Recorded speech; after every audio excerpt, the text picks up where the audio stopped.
développement. Là encore, on a besoin de réciprocité. Pourquoi?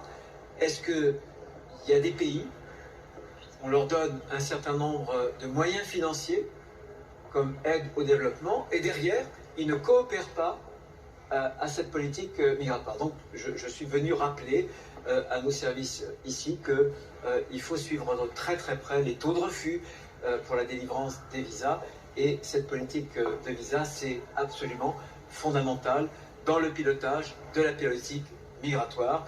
Les peuples d'Europe, le peuple français nous le demandent, et nous devons utiliser tous les moyens de politique publique qui sont à notre disposition pour pouvoir le faire. Ça veut dire moins de visas globalement?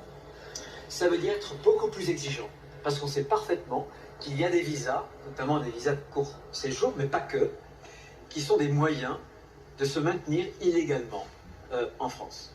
Donc il faut être très vigilant, et ça concerne aussi l'ensemble des postes diplomatiques partout à l'étranger, dans l'ensemble des pays du monde, mais surtout dans les pays où on a un certain nombre de risques. Je souhaite qu'on puisse surveiller de très très près les 20 postes consulaires qui sont à l'étranger et qui distribuent l'essentiel du nombre des visas pour la destination France.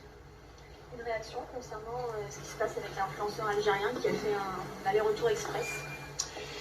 Je veux dire ma stupéfaction, et je pense qu'on a atteint avec l'Algérie un seuil extrêmement inquiétant. On voit bien que l'Algérie cherche à humilier la France.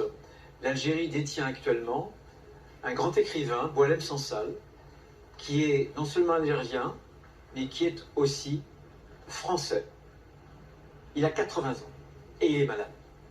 Est-ce qu'un grand pays, est-ce qu'un grand peuple peut s'honorer de maintenir en détention, pour de mauvaises raisons, quelqu'un qui est malade et quelqu'un qui est âgé?